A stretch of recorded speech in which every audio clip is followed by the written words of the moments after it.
Hello दोस्तों, education group study में आपका स्वागत है। दोस्तों आज के इस क्लास वीडियो में हम लोग पढ़ेंगे द प्रोनाउन।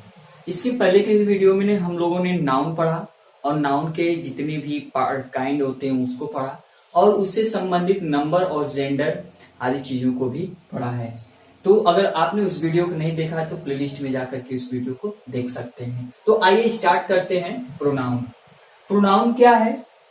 जैसा कि हम लोग पढ़े थे नाउन जिसमें नाम था, और प्रोनाउन क्या है कि ठीक उसी के स्थान पर प्रयोग होने वाला यह एक प्रकार का शब्द है।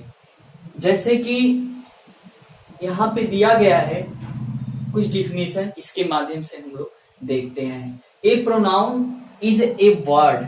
ए प्रोनाउन इज ए वर्ड। एक प्रोनाउन यानी एक सर्वनाम एक शब्द होता है विच इज यूज, जो प्रयोग में लाया जाता है या प्रयोग किया जाता है जिसका इन प्लेस ऑफ नाउन, जिसका प्रयोग नाउन के स्थान पर किया जाता है। जैसे कि हम लोग देख सकते हैं कि ही, सी, इट, दिस, यू, एटीसी यानी एक्सेट्रा आदि वर्ड्स प्रोनाउन के अंतर्गत आते हैं।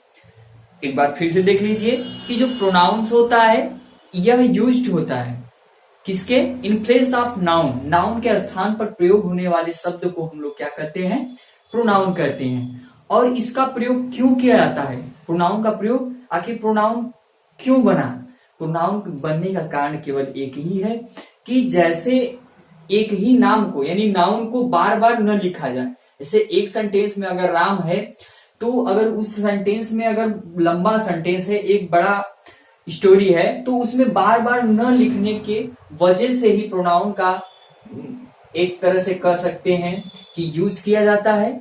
जैसे कि नोट में लिखा हुआ है कि नाउन के पुनरावृत्ति को रोकने के लिए प्रोनाउन का यूज किया जाता है।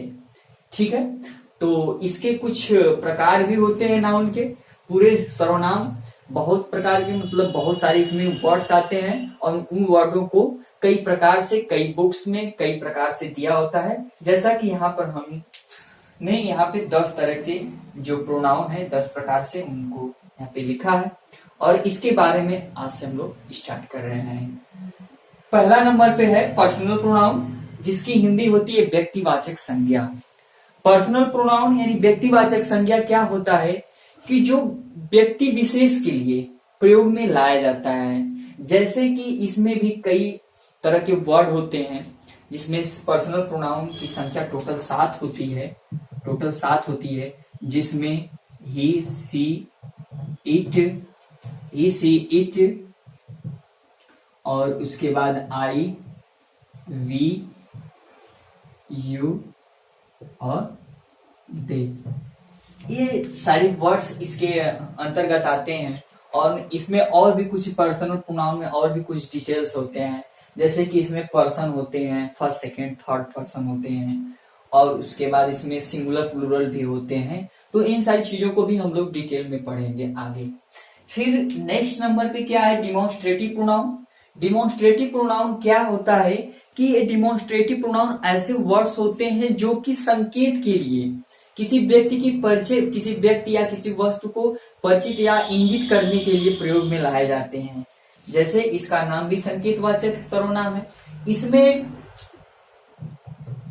दिस, दैट,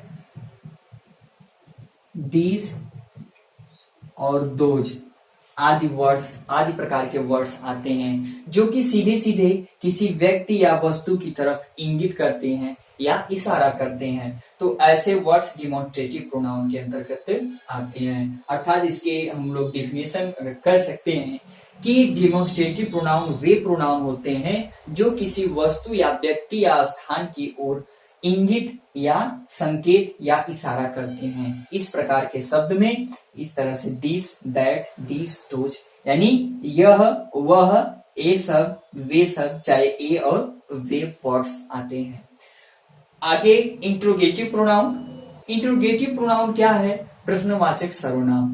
यानी प्रश्नवाचक सर्वनाम जो होता है वह प्रश्नवाचक शब्द जितने भी हैं, चाहे व्हाट है, विच है, हु है, व्हेन है आदि वर्ड्स जब भी प्रयोग में आए जाते हैं, जब भी सेंटेंस में प्रयोग में लाए जाते हैं, तो उस समय ये इंट्रोगेटिव प्रोनाउन इंट्रोगेटिव प्रोनाउन का रूप में होते हैं। जैसे कि मान लीजिए कोई प्रश्नवाचक वाक्य है कि व्हाट योर नेम या हु आर यू, तो ये जो वर्ड्स हैं, जो यहाँ पे who, what, who, which, when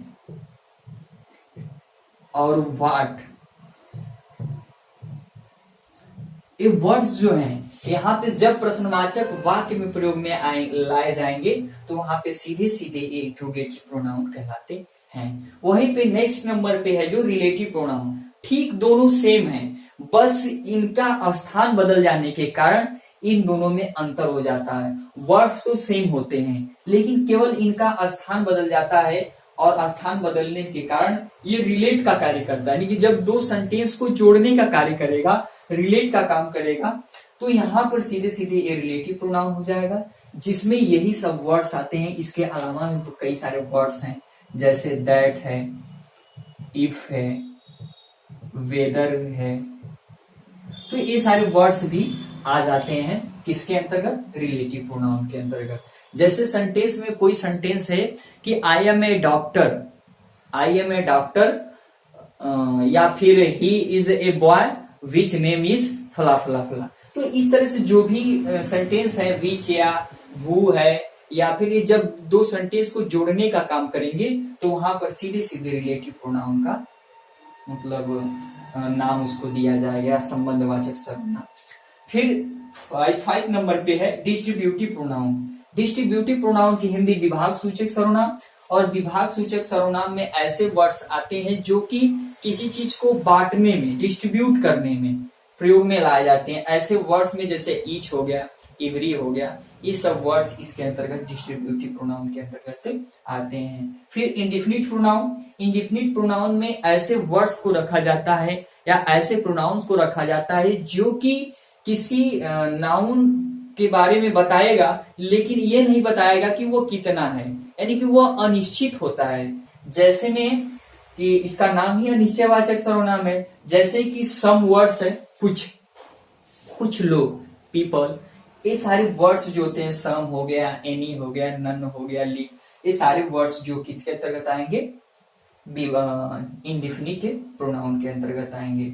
फिर रिफ्लेक्सिव प्रोनाउन 7 नंबर पे है रिफ्लेक्सिव प्रोनाउन। रिफ्लेक्सिव प्रोनाउन की हिंदी निजवाचक सर्वनाम, और निजवाचक सर्वनाम का अर्थ यह है कि जो सीधे सीधे प्रभाव डाले, क्रिया के ऊपर जब भी कोई वर्ड्स या प्रोनाउन प्रभाव डालता है तो वो सीधे सीधे निजवाचक सर्वनाम कहलाता है।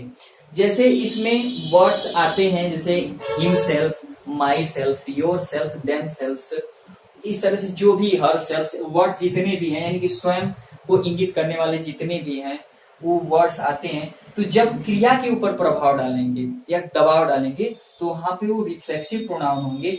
वहीं पे इसका ठीक ठीक एम्फैटिक प्रोनाउन जो दृढ़ता सूचक सर्वनाम है, जब सब्जेक्ट पर, जब ये कर्ता पे प्रभाव डालेंगे तो यह एम्फैटिक प्रोनाउन होते हैं।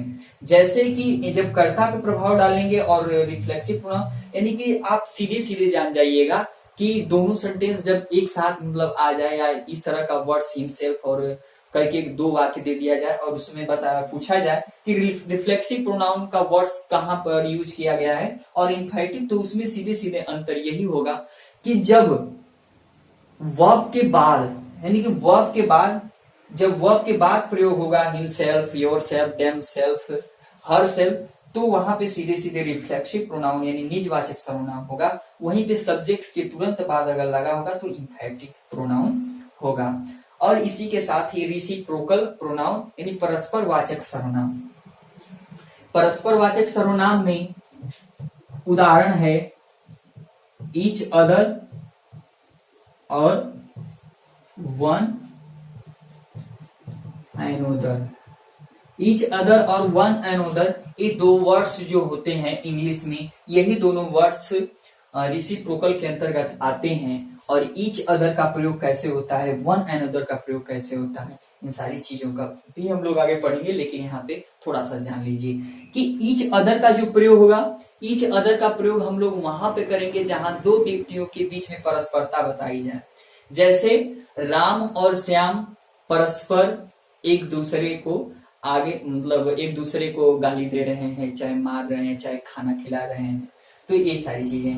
लेकिन वन एनोदर का जो प्रयोग होगा, वन एनोदर का प्रयोग वहां पर होगा जहां पे बहुत सारे, दो से अधिक, जैसे कि टीचर बाल दिवस पर बच्चों के बीच में, यानी बच्चों में टाफियां बांट रहा है या बांटते हैं या मिठाइयां बांटते हैं, तो वहां पे सीधे सीधे वन एनोदर का प्रयोग होगा। वहीं पे लास्ट में एक्सक्लेमेटरी प्रोनाउन है, और एक्सक्लेमेटरी प्रोनाउन का अर्थ हिंदी यह होता है कि विस्मय सूचक सर्वनाम।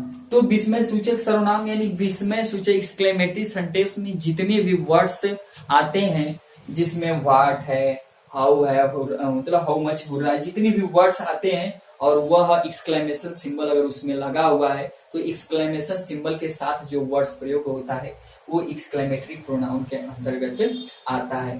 तो ये थी आपका प्रोनाउन और प्रोनाउन के प्रकार। इसके बारे में भी हम लोग आगे डिटेल्स में एक एक करके पढ़ेंगे। और बस इस वीडियो में इतना ही, मिलते हैं अगले वीडियो में। थैंक्स।